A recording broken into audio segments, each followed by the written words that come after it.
ये video part 2 है highway engineering का। क्विक रिवीजन के लिए पार्ट 1 में मैंने geometric design of highway complete कर लिया है। सो स्टार्ट करते हैं फर्स्ट टॉपिक इस वीडियो में, ट्रैफिक इंजीनियरिंग। ट्रैफिक इंजीनियरिंग में सबसे पहली चीज़ जो हम ट्रैफिक का स्टडी करते हैं, क्यों स्टडी करते हैं, ये स्टडी हमको मदद करती है to design the geometric design features और ट्रैफिक कंट्रोल के लिए for safe and efficient traffic movement, ताकि जो ट्रैफिक का मूवमेंट हो वो अच्छे से हो पाए, सेफ हो पाए। Now the various traffic studies are, जो हम स्टडी करते हैं ट्रैफिक की वो क्या क्या होती हैं। First is traffic volume study, second is speed study, जिसमें दो तरीके की स्पीड होती है। फर्स्ट होती है स्पॉट स्पीड स्टडी, सेकेंड होती है speed and delay study. Next है origin and destination OND study. Next traffic flow characteristics. Next traffic capacity study. Next parking study. Next accident studies. Now traffic volume होती क्या है। ये traffic volume represent करती है number of vehicles किसी भी cross section of road में पास करती है पर unit of time. It is use to measure the quantity of traffic flow. ये ट्रैफिक फ्लो को मेजर करने के लिए यूज़ किया जाता है। इसकी यूनिट क्या है, व्हीकल पर डे और vehicle per hour. Now speed study, speed of different vehicles vary with respect to time and space. जो व्हीकल्स की स्पीड होती है रोड में वो समय समय पे चेंज होती है और जगह जगह पे चेंज होती है। जो डिफरेंट स्पीड होती हैं वो क्या क्या हैं, स्पॉट स्पीड, जो कि क्या होती है, एक किसी भी इंस्टेंट ऑफ टाइम में किसी भी लोकेशन में जो स्पीड की व्हीकल होती है वो होती है spot speed. It is use to design horizontal curve. ये हम लोग क्यों फाइंड करते हैं, ताकि हम हॉरिजॉन्टल कर्व को डिज़ाइन कर सकें, वर्टिकल कर्व को डिज़ाइन कर सकें, सिग्नल को डिज़ाइन कर सकें। नाउ स्पॉट स्पीड हम किससे मेजर करते हैं, इनोस्कोप से। नेक्स्ट टॉपिक है speed and delay study. Speed and delay study क्यों किया जाता है, to determine the density of traffic speed and delay studies are carried out over a long distance. हम लोग ट्रैफिक की डेंसिटी फाइंड करने के लिए हम ये स्टडी करते हैं लॉन्ग डिस्टेंस के लिए। ये स्टडी जो होती है हमको क्या देती है, लोकेशन देती है, अमाउंट देती है और रीज़न देती है कि डिले क्यों हो रहा है ट्रैफिक स्ट्रीम में। This study help for planning and taking remedial measure. इस स्टडी से हम प्लान कर सकते हैं और कोई रेमेडियल मेजर कर सकते हैं ताकि हम डिलेस को कम कर सकें किसी भी स्पेसिफाइड लोकेशन पर। ना जो डिफरेंट मेथड्स यूज़ होते हैं स्पीड एंड डिले स्टडी में वो क्या क्या हैं, फ्लोटिंग कार और riding check method. Next license plate और vehicle number method. Third interview technique. Fourth elevated observation. Fifth photographic technique. Next topic है origin and destination study. Origin और destination study हम इसलिए करते हैं ताकि हम व्हीकल्स का नंबर फाइंड कर सकें, कितनी व्हीकल्स जा रही हैं ओरिजिन से और डेस्टिनेशन तक in the concern zone of study. कोई भी हम जोन का स्टडी करते हैं तो वहाँ पे उनका नंबर्स डिटरमाइन करते हैं। It gives the information of actual direction of travel. ये हमको इन्फॉर्मेशन देती है कि गाड़ियाँ किस रास्ते से जाती हैं, selection of route and length of trip, गाड़ियाँ अधिकतर किस रास्ते को यूज़ करती हैं और लेंथ ऑफ ट्रिप क्या है। यहाँ पे ओरिजिन से डेस्टिनेशन तक का स्टडी होता है इसमें। नाउ ओरिजिन और डेस्टिनेशन स्टडी हम किस मेथड से करते हैं, first road side interview method, second license plate method, third return post card method, fourth tag on car method, fifth home interview method. Next है हमारे पास presentation of origin and destination data. हम इस data को present कैसे करते हैं, data are presented in following forms, origin and destination table, desire lines, pie chart, काउंटूर lines. जो इसमें सबसे ज़्यादा क्वेश्चंस आते हैं वो डिज़ायर लाइन से ही आते हैं, जिसमें हम ओरिजिन और डेस्टिनेशन की डिज़ायर लाइन ड्रॉ करते हैं। जो अधिकतर लोग यूज़ करते हैं जिस रास्ते को, उसको हम ड्रॉ करते हैं using the desire lines. Next topic है traffic capacity study. Traffic capacity क्या होती है, ये वो एबिलिटी होती है रोडवे की कि वो कितना ट्रैफिक वॉल्यूम को अकोमोडेट कर सकें। सो ट्रैफिक वॉल्यूम क्या होती है, ये नंबर ऑफ व्हीकल्स होती है that pass a given point during specified unit of time. कितनी व्हीकल पास होती हैं किसी भी समय पे, इसकी यूनिट क्या है, व्हीकल्स पर आवर और vehicles per day. Now traffic density क्या होती है, ये नंबर ऑफ व्हीकल्स ऑक्यूपाई करती हैं unit length of lane of roadway at a given instant. जो नंबर ऑफ व्हीकल्स किसी यूनिट लेंथ ऑफ रोडवे में ऑक्यूपाई करती हैं किसी भी इंस्टेंट ऑफ टाइम में, वो होती है ट्रैफिक डेंसिटी। इसकी यूनिट क्या होती है, व्हीकल्स पर किलोमीटर। नाउ हमारे पास एक इम्पॉर्टेंट रिलेशन है जो कि क्या है, Q इक्वल्स टू के इंटू वी, जहाँ पे Q ट्रैफिक वॉल्यूम है, K होती है ट्रैफिक डेंसिटी, V होती है ट्रैफिक की स्पीड। नाउ अगर आप यूनिट से देखेंगे तो ट्रैफिक वॉल्यूम की यूनिट होती है व्हीकल पर आवर, डेंसिटी की यूनिट होती है व्हीकल पर किलोमीटर, स्पीड की यूनिट होती है same kilometre per hour. So kilometre से किलोमीटर कैंसिल हो जाएगा तो ये हो जाएगी vehicle per hour, right. Now traffic capacity क्या होती है, उसकी डेफिनेशन हम देख लेते हैं। Traffic capacity is the ability of the roadway to accommodate traffic volume. Traffic capacity वो एबिलिटी होती है किसी भी रोड की कि वो ट्रैफिक वॉल्यूम को कितना अकोमोडेट कर पाती है। Usually expressed as the maximum number of vehicle in a lane or road that can pass a given point in unit time, usually an hour. कितनी मैक्सिमम नंबर ऑफ व्हीकल्स किसी भी road को एक किसी भी पॉइंट पे किसी भी समय पे पास कर सकती हैं, वो होती है traffic capacity. It is usually expressed as vehicle per hour per lane. Now maximum flow का फॉर्मूला क्या होता है, Q max equals to V F into K J bye 4। जहाँ पे ये देखो ये ग्राफ है, यहाँ पे डेंसिटी है, यहाँ पे स्पेस मीन स्पीड है। ये जो मैक्सिमम डेंसिटी है उसको हम जैम डेंसिटी बोलते हैं। जो मैक्सिमम स्पेस मीन स्पीड है वो है फ्री मीन स्पीड। सो जो मैक्सिमम फ्लो होता है वो होता है we F into K J bye 4। इसको आपको डायरेक्ट याद करना है, इससे कई क्वेश्चन सॉल्व हो जाते हैं। Now what is passenger car unit. जो डिफरेंट तरह की व्हीकल्स होते हैं उनका वेट लेंथ सब डिफरेंट होता है। सो इसीलिए हम जब एनालिसिस करते हैं ट्रैफिक का, सो वो डिफ़िकल्ट हो जाता है कि किस तरीके से एनालिसिस किया जाए, क्योंकि हमारे पास देखो हर तरह की गाड़ी होती है, 2 व्हीलर 4 व्हीलर। सो इसीलिए उस रिज़ल्ट को एक करने के लिए हम एक स्टैंडर्ड यूनिट लेते हैं जो कि होती है पैसेंजर कार यूनिट। वो क्या होती है, to consider the passenger car as the standard vehicle unit to convert the other vehicle class, and this unit is called passenger car unit. जो हमारे पास डिफरेंट व्हीकल्स होती हैं उसको हम एक ही क्लास में कन्वर्ट करते हैं, एक ही यूनिट को स्टैंडर्ड लेके, वो होती है पीसीयू। कार के लिए पीसीयू 1 होती है, ट्रक के लिए 3 होती है। इस तरीके से हम स्टैंडर्ड यूनिट ले लेते हैं। नेक्स्ट है हमारे पास एक्सीडेंट स्टडी। ये स्टडी इसलिए किया जाता है कि हम रीज़न फाइंड कर सकें और कॉज फाइंड कर सकें कि एक्सीडेंट यहाँ पे क्यों हुआ है, और फिर हम एक प्रिवेंटिव मेजर ले पाएँ in terms of design control. फिर हम उसी तरीके से डिज़ाइन करेंगे उस एरिया को। नेक्स्ट टॉपिक है ट्रैफिक कंट्रोल। ट्रैफिक कंट्रोल क्या होता है, ट्रैफिक कंट्रोल जो होता है उसमें हम डिवाइसेस को यूज़ करते हैं। वो क्या होते हैं, ट्रैफिक सिग्नल्स होते हैं, साइंस होते हैं, पेमेंट मार्किंग्स होते हैं और अलग डिवाइसेस होते हैं जो कि प्लेस किया जाता है या इरेक्ट किया जाता है with the approval of traffic authority having the necessary jurisdiction to regulate करने के लिए, वार्न करने के लिए और गाइड करने के लिए ट्रैफिक को। नाउ जो डिवाइसेस होते हैं वो इनको फंक्शनल ग्रुप के अकॉर्डिंग हम 3 क्लास में क्लासीफाई करते हैं। फर्स्ट है रेगुलेटरी डिवाइसेस, सेकंड है वार्निंग डिवाइसेस, थर्ड है गाइडिंग डिवाइसेस। जो रेगुलेटरी डिवाइसेस होते हैं वो मैंडेटरी होते हैं वो रूल्स को फॉलो करने के लिए, जैसे कि स्टॉप हो गया, नो पार्किंग हो गया, सो ये सबको फॉलो करना रहेगा। वार्निंग डिवाइसेस क्या होते हैं, जो कि वार्न करते हैं यूज़र को कि आगे क्या है, जैसे कि रोड आगे नैरो है, रेल रोड की क्रॉसिंग है, इस तरीके से। गाइडिंग डिवाइसेस क्या करते हैं, ये यूज़र को गाइड करते हैं कि आगे एयरपोर्ट है 30 किलोमीटर में, रेलवे है 30 किलोमीटर में। सो ये गाइडिंग डिवाइसेस हैं। Now what is traffic signals. Traffic signals जो होते हैं वो भी कंट्रोल डिवाइसेस होते हैं जो क्या करते हैं, ऑल्टरनेटली ट्रैफिक को डायरेक्ट करते हैं कि वो स्टॉप हो जाए और प्रोसीड करें, या तो स्टॉप हो जाए या तो प्रोसीड करें इंटरसेक्शन में using red and green traffic light signals automatically. इसमें हम रेड स्टॉप के लिए यूज़ होता है, ग्रीन गो अहेड के लिए यूज़ होता है। सो वो क्या है, ट्रैफिक सिग्नल्स हैं जो कि ट्रैफिक को रेगुलेट करते हैं। सो ये सिग्नल्स क्या होते हैं, ऑटोमेटिक होते हैं। Now analysis of traffic at signalized intersection. अब हम ट्रैफिक का एनालाइज करते हैं किसी भी इंटरसेक्शन में। सो कुछ टर्म्स हैं हमारे पास, जैसे कि फर्स्ट है साइकिल।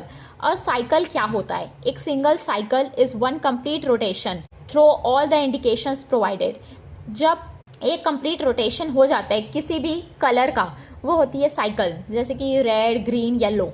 नाउ साइकिल लेंथ क्या होती है, ये वो समय होता है सेकेंड में जब एक signal complete full cycle complete करता है, जैसे कि ग्रीन से ग्रीन आने में उसको कितना समय लगता है, वो होती है उसकी cycle length. The time interval between the starting of green for one approach till the next time the green start. Now interval क्या होता है, चेंज रिप्रेजेंट करता है एक स्टेज से दूसरे स्टेज में। द टू इंटरवल आर, एक होता है चेंज इंटरवल, एक होता है clearance interval. Now next is lost time. Lost time क्या होता है, ड्यू टू ट्रैफिक सिग्नल्स, जो ट्रैफिक की स्ट्रीम्स होती हैं वो कंटिन्यूसली स्टार्ट होती हैं, स्टॉप होती है, तो ये हमेशा होता रहता है। ठीक, इसमें क्या होता है, एक पोर्शन ऑफ लेंथ जो होता है वो अच्छे से यूटिलाइज नहीं होता है, एक पोर्शन ऑफ टाइम होता है वो अच्छे से यूटिलाइज नहीं हो पाता है स्टार्ट और स्टॉप के समय में। सो जो वो टाइम होता है जो अच्छे से यूज़ नहीं हो पाता है वो होता है लॉस्ट टाइम। ये भी दो तरीके का होता है, एक होता है स्टार्टअप लॉस्ट टाइम, एक होता है clearance lost time. Now next topic क्या है हमारे पास, सिग्नल डिज़ाइन मेथड। हम लोग सिग्नल को डिज़ाइन करते हैं, सो डिफरेंट मेथड्स हैं हमारे पास सिग्नल डिज़ाइन के लिए। फर्स्ट है वेबस्टर मेथड, सेकेंड है IRC मेथड, थर्ड है ट्रायल साइकिल मेथड, फोर है अप्रॉक्सीमेट मेथड। सो जो एग्ज़ाम में सबसे ज़्यादा क्वेश्चन पूछे जाते हैं वो हैं वेबस्टर मेथड से। सो वेबस्टर मेथड में हम ऑप्टिमम साइकिल टाइम फाइंड करते हैं, जो कि किसके इक्वल होता है 1.5L + 5/1 - y, जहाँ पे y जो होता है capital Y, sum of y होता है स्मॉल y के। सो स्मॉल y क्या है यहाँ पे Q1/S1, जहाँ पे Q1 जो है वो क्रिटिकल लेन की वॉल्यूम है किसी भी फेज़ 1 के लिए, और S1 क्या है, सैचुरेशन फ्लो है किसी भी फेज़ 1 के लिए, और वैसे ही Y2 फेज़ 2 के लिए है। Now highway materials.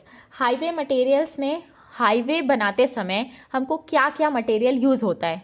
So basically जो पेमेंट होता है वो क्या होता है, सो पेमेंट एक ड्यूरेबल सरफेस का लेयर होता है रोडवे में, जो कि डिज़ाइन किया जाता है विथस्टैंड व्हीकल लोड, ताकि वो लोड को कैरी कर पाए, और environmental conditions. It consist of multiple layers, इसके बहुत सारे लेयर्स होते हैं that provide structural strength, smoothness, skid resistance and drainage. So payment की क्या क्या लेयर्स होती हैं, सबसे नीचे जो होता है वो सबग्रेड होता है, जो कि फाउंडेशन होता है, जो कि सॉइल का होता है। फिर होता है ग्रैनुलर सब बेस, फिर होता है बेस, देन होता है सरफेस। सरफेस में आप सीमेंट कॉन्क्रीट भी यूज़ कर सकते हैं, बिटुमेन भी यूज़ कर सकते हैं। सो टाइप्स ऑफ पेमेंट, दो तरह की पेमेंट होती है। फर्स्ट है फ्लेक्सिबल पेमेंट, जो कि बिटुमेन और एग्रीगेट से बनती है। रिजिड पेमेंट सीमेंट कॉन्क्रीट से बनती है। जो फ्लेक्सिबल पेमेंट के मटेरियल क्या होते हैं, soil, aggregate, bitumen and asphalt. Now rigid pavement materials. Rigid pavement किस मटेरियल से बना होता है, this are cement, aggregate, water and admixtures. Now soil जो होता है वो हम उसको as a subgrade layer use करते हैं for a foundation purpose. Now soil कैसी होनी चाहिए, should have good compaction and bearing capacity. Compaction उसका अच्छा होना चाहिए ताकि वो लोड कैरी कर पाए, और बियरिंग कैपेसिटी, लोड लेने की क्षमता उसमें अच्छी होनी चाहिए, राइट। CBR टेस्ट यहाँ पे हम करते हैं, determines the strength of soil. Now modulus of subgrade reaction के। मॉड्यूलस ऑफ सबग्रेड रिएक्शन क्या होता है, प्रेशर एक्सर्टेड ऑन सॉइल पर यूनिट ऑफ डिफॉर्मेशन शो करता है, K = P/डेल्टा। नाउ जो एग्रीगेट्स हैं उनके भी कुछ करेक्टरिस्टिक्स होनी चाहिए। बेसिकली एग्रीगेट्स होता क्या है, firstly aggregates consist of sand, gravel, crushed stone that are used with a binding medium. इसको हम बाइंडिंग मीडियम के साथ यूज़ करते हैं, जो कि वाटर होता है, पोर्टलैंड सीमेंट होता है, to form a compound minerals. तो उससे क्या बनता है, कंपाउंड मिनरल्स बनता है, जिसको हम क्या बोलते हैं, bituminous concrete and Portland cement concrete. By volume aggregate accounts for 92 to 96% of bituminous concrete.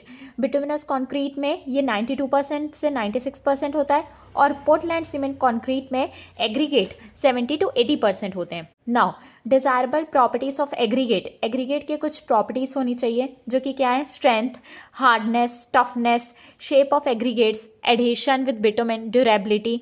Now aggregate के कुछ इंपॉर्टेंट टेस्ट होते हैं जिससे हम ये डिटरमाइन कर सकते हैं कि वो सुटेबल है कि नहीं पेमेंट कंस्ट्रक्शन के लिए। To decide the suitability of aggregate for use in pavement construction following test are done. हम कुछ टेस्ट करते हैं, जो कि क्या है, crushing test, abrasion test, impact test, soundness test, shape test, specific gravity and water absorption test, last is bitumen adhesion test. Now कुछ important points है रिगार्डिंग द इंडेक्स, इससे रिलेटेड भी क्वेश्चंस पूछे जाते हैं। First is flakiness index. ये वो percentage by weight of aggregate होता है जिसकी लीस्ट डायमेंशन, मतलब सबसे छोटी dimension, is less than 0.6 times their mean size, वो होता है उसका flakiness index. Now next is elongation index. ये क्या होता है? It is the percentage by weight of particles whose greatest dimension यानी कि लेंथ जो कि होनी चाहिए 1.8 times their mean dimension. Now angularity number, ये क्या होता है? ये एक मेजर होता है कि how angular the particles are in an aggregate, मतलब जो एग्रीगेट में पार्टिकल्स हैं वो कितने एंगुलर हैं. This represents the degree of packing, ये रिप्रेजेंट करते हैं कि पैकिंग जो है वो कितनी हो पाएगी. नाउ एक फॉर्मूला है एंगुलैरिटी नंबर का, वो क्या है? 67 minus percentage solid volume. Now range of angularity number for aggregate used in construction is 0 to 11. इसकी रेंज 0 to 11 होती है. नाउ एंगुलैरिटी नंबर क्या हो जाएगा यहाँ से? 67 minus percentage solid volume. So ये हो जाता है 100 into W by C into G A, जहाँ पे डब्ल्यू जो है वो वेट ऑफ एग्रीगेट है सिलेंडर में, सी जो है वेट ऑफ वाटर है, और जी ए जो है वो है specific gravity of aggregate. Now the next topic is bitumen. Bitumen होता क्या है? Bitumen materials are used in road construction and maintenance. इसको हम रोड कंस्ट्रक्शन के लिए और मेंटेनेंस के लिए यूज़ करते हैं. Source of bitumen is petroleum crude. Bitumen कहाँ से ऑब्टेन्ड होता है? पेट्रोलियम क्रूड से. Now physical properties of bitumen. Bitumen के कुछ फिजिकल प्रॉपर्टीज़ हैं जो कि क्या है? ये एक विस्कस लिक्विड है ब्लैक और ब्राउन कलर का. ये इनसॉल्युबल है वाटर में. इसकी स्पेसिफिक ग्रेविटी अराउंड 1 है. ये एक थर्मोप्लास्टिक है. Thermoplastic means it became soft on heating and hard on cooling. Heating के समय सॉफ्ट हो जाता है और कूलिंग के समय हार्ड हो जाता है. It oxidises slowly. ये स्लोली ऑक्सीडाइज होता है. नाउ कुछ इंपॉर्टेंट टेस्ट है बिटुमिन के जो ये बताते हैं कि बिटुमिन जो कंस्ट्रक्शन वर्क के लिए यूज़ होगा वो सही है कि नहीं. सो पहला टेस्ट जो हम करते हैं वो है विस्कोसिटी. ये वो प्रॉपर्टी है बिटुमिन की जो रेजिस्ट करती है फ्लो को ड्यू टू इंटरनल फ्रिक्शन की वजह से. फ्लो नहीं हो पाता है बिकॉज ऑफ द फ्रिक्शन, वो होती है viscosity. Viscosity of liquid bitumen is measured by efflux viscometer. Next है डक्टिलिटी. डक्टिलिटी टेस्ट जो हम करते हैं, bitumen binder should be sufficiently ductile. Bitumen जो बाइंडर है वो डक्टाइल होना चाहिए. मतलब क्या होना चाहिए? It should be capable of being stretched without breaking. उसको हम खींच सके बिना टूटे. Ductility is opposite of brittleness. Ductility उल्टा होता है ब्रिटलनेस का. ब्रिटलनेस में क्या होता है? मटेरियल डायरेक्ट ब्रेक हो जाता है. डक्टिलिटी में हम उसको खींच सकते हैं बिना टूटे. नाउ ये टेस्ट हम कैसे करते हैं? देखिए, bitumen is measured by stretching a standard briquette of bitumen having a cross sectional area of 1 square centimeter at a temperature of 27 degree Celsius. The rate of pull being 5 centimeter per meter. So यहाँ पे हम bitumen लेते हैं, उसको हम खींचते हैं, और जो हम रेट ऑफ पुल यहाँ से खींचते हैं तो वो पुल जो हम अप्लाई करते हैं वो होता है 5 सेंटीमीटर, और हम यहाँ पे टेम्परेचर अप्लाई करते हैं 27 डिग्री सेल्सियस. सो जितना मटेरियल यहाँ से इलोंगेट हो पाता है वो होता है ductility of bitumen. The distance in centimeter that the briquette can be stretched before breaking is the ductility. Now, ISI has recommended a minimum ductility value of 75 cm for grades of 45 and above. Minimum ductility की value कितनी होनी चाहिए? 75 centimetre होनी ही चाहिए. Next है penetration test करते हैं. ये मेजर करता है कि बिटुमिन कितना हार्ड है. Hardness of bitumen is indirectly obtained by the penetration test. ये मेजर करता है डिस्टेंस को. एक standard blunt pointed needle will vertically penetrate a sample of material at 27 degree Celsius. ये एक नीडल होती है जिसका लोड 100 ग्राम होता है और टेम्परेचर 27 डिग्री सेल्सियस होता है. सो इस लोड को हम अप्लाई करते हैं 5 सेकेंड के लिए. सो जितना पेनिट्रेशन होता है आफ्टर 5 सेकेंड वो हम नोट डाउन करते हैं. The load being 100 gram and the time of application of load being 5 second. The unit of penetration is 1/10 mm. So इसकी यूनिट जो होती है वो 1/10 mm के फॉर्म में होती है. इसका मतलब ये है कि 80/100 pen means a penetration of 8 to 10 mm. Now softening point. Softening point को हम मेजर करते हैं रिंग एंड बाल टेस्ट से. सॉफ्टनिंग पॉइंट वो टेम्परेचर होता है जिसमें बिटुमिन एक particular degree of softness achieve करता है अंडर स्टैंडर्ड टेस्ट कंडीशन. ये वो टेम्परेचर को इंडिकेट करता है जहाँ पे बिटुमिन पास करता है सॉलिड से लिक्विड कंसिस्टेंसी में। So the definition is the softening point is measured bye ring and बाल test. Softening point is the temperature at which bitumen attains a particular degree of softness under standardized test condition. It indicates the temperature at which bitumen passes from solid to liquid consistency. जिस temperature में bitumen solid से liquid में convert हो जाता है वो होता है उसका softening point. Now flash and fire point test. Flash point वो लोएस्ट टेम्परेचर होता है इन डिग्री सेल्सियस में जिसमें हम टेस्ट फ्लेम का जब अप्लाई करते हैं सो जो बिटुमिन के वेपर होते हैं वो फायर कैच करते हैं in the form of flash. So the definition is flash point is the lowest temperature in degree Celsius at which the application of test flame causes the vapor from bitumen to catch fire momentarily in the form of a flash. Now what is fire point?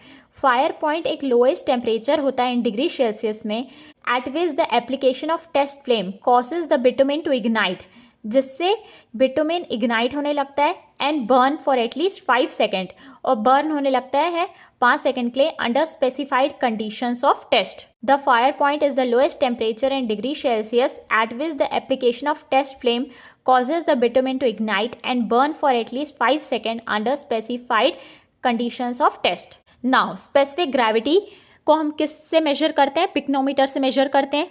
It is determined by pycnometer method. The measurement are taken at 27 degree Celsius. The specific gravity is around 1. Specific gravity of pure bitumen is in the range of 0.97 to 1.02. Now tars की specific gravity कितनी होती है? 1.1 to 1.25. Now next is solubility. जो solubility होती है bitumen की इन ट्राइक्लोरोइथाइलिन वो उसकी मेजर करती है प्योरिटी की. The solubility of bitumen in trichloroethylene is a measure of its purity. A minimum value of 99% is generally desired. एक मिनिमम वैल्यू इसकी 99% डिजायरेबल होती है. नेक्स्ट है water content test. It is desirable that the bitumen contains minimum water content. ये recommend रहता है कि बिटुमिन में मिनिमम वाटर कंटेंट रहे, मीन्स ज़्यादा पानी नहीं रहे, to prevent foaming of bitumen, ताकि जो बिटुमिन है उसमें फोम ना आ पाए when it is heated above the boiling point of water. जब हम उसको गर्म करते हैं above boiling point of water के. Now the maximum water content in bitumen should not exceed 0.2% by weight. जो सबसे ज़्यादा पानी जो बिटुमिन में होना चाहिए वो 0.2% बाय वेट से ज़्यादा नहीं होना चाहिए, क्योंकि ज़्यादा पानी होगा तो फोमिंग हो जाएगी बिटुमिन की. नेक्स्ट टॉपिक है पेमेंट डिज़ाइन. पेमेंट डिज़ाइन करने के पहले हम ये देखेंगे पेमेंट कितने टाइप्स के होते हैं. Pavements are classified as first flexible, second rigid, third semi rigid, fourth composite. So different types के pavement different design criteria require करते हैं. सो स्टार्ट करते हैं. First flexible pavement. Flexible pavement के 4 कंपोनेंट होते हैं. एक होता है सॉइल सबग्रेड, एक होता है सब बेस, एक होता है बेस, फिर होता है सरफेस कोर्स. जो सबग्रेड होता है वो सबसे नीचे होता है जो कि सॉइल का होता है. नाउ उसके ऊपर सब बेस होता है, फिर बेस होता है, फिर सरफेस होता है. और जो ये सरफेस होता है बेसिकली बिटुमिन कंक्रीट हम यूज़ करते हैं. Now bituminous concrete is one of the best flexible pavement layer material. जो सबसे ज़्यादा यूज़ होता है फॉर फ्लेक्सिबल पेमेंट के लिए वो होता है bituminous concrete. Now rigid payment. Rigid payment जो होता है वो डायरेक्ट किससे बनता है? Constructed with cement concrete slab. इसमें हम डायरेक्ट स्लैब यूज़ करते हैं जो कि सीमेंट कंक्रीट का होता है, और सबसे नीचे सॉइल सबग्रेड होता है, फिर बेस कोर्स होता है, फिर डायरेक्ट सीमेंट कंक्रीट का स्लैब होता है. नाउ कुछ इंपॉर्टेंट टर्म्स हैं डिज़ाइन में जो कि क्या क्या हैं. फर्स्ट है रिजिडिटी फैक्टर. वो किसके इक्वल होता है? Contact pressure by tyre pressure के. Next n equals to 365A bracket 1 + r whole to the power n -1 by r, जहाँ पे n जो है वो क्यूमुलेटिव नंबर है कमर्शियल व्हीकल का ड्यूरिंग डिज़ाइन लाइफ में. नाउ r जो है वो रेट ऑफ इंक्रीज है, n जो है डिज़ाइन पीरियड है, और a जो है वो इनिशियल डिज़ाइन ट्रैफिक है in vehicle per day. Next topic है ग्रुप इंडेक्स. ग्रुप इंडेक्स की वैल्यू जो होती है वो रेंज करती है 0 to 20 में. इसका फॉर्मूला क्या होता है? GI equals to 0.2A plus 0.005A into C plus 0.01B into D, जहाँ पे ए जो होता है वो P-35 होता है, बी जो है वो P-15 होता है, सी जो है वो WL-40 होता है, डी जो होता है वो IP-10 होता है। जहाँ पे P जो है वो परसेंटेज फाइनर होता है, percentage of soil passing from 0.075 mm सीव, WL जो होता है वो लिक्विड लिमिट होता है, IP जो होता है वो प्लास्टिसिटी इंडेक्स होता है, जो कि किसके इक्वल होता है, WL minus WP, water at liquid limit minus water at plastic limit.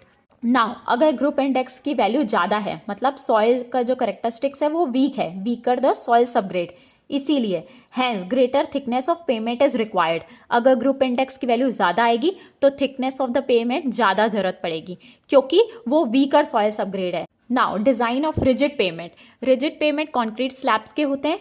So, the rigid pavement is constructed using cement concrete slab and load carrying capacity is due to rigidity in the slab. और load carrying capacity होती है वो rigidity की वजह से होती है। Now, rigidity is due to high modulus of elasticity of concrete. और rigidity किसकी वजह से होती है, high modulus of elasticity of concrete की वजह से आती है। Now, modulus of subgrade reaction is calculated corresponding to the settlement of 1.25 mm. जो हम K की वैल्यू फाइंड करते हैं प्लेट लोड टेस्ट में, वो हम for a settlement of 1.2 mm के करस्पॉन्डिंग फाइंड करते हैं। इसको हम 0.125 सेंटीमीटर भी बोल सकते हैं। So K equals to P by 0.125 kg per centimetre cube. So unit क्या होती है मॉडुलस ऑफ सबग्रेड रिएक्शन की, kg per centimetre cube. Now एक इंपॉर्टेंट फॉर्मूला हमारे पास यहाँ पे है, रेडियस ऑफ रिलेटिव स्टिफनेस, जो कि L से डिनोट करते हैं, यूनिट इसकी सेंटीमीटर है। इसका फॉर्मूला है EH³ by 12K 1 minus mu square whole to the power 1/4, जहाँ पे E जो है वो modulus of elasticity of cement concrete है in kg per centimetre square, mu जो है वो पॉइजन रेशियो है कॉन्क्रीट का जो कि 0.15 होता है, H जो है वो स्लैब की थिकनेस है इन सेंटीमीटर, और K जो है वो मॉडुलस ऑफ सबग्रेड रिएक्शन है। अगर आपको मेरा वीडियो पसंद आया तो प्लीज़ वीडियो को लाइक करें और मेरे चैनल को सब्सक्राइब करें। Thank you.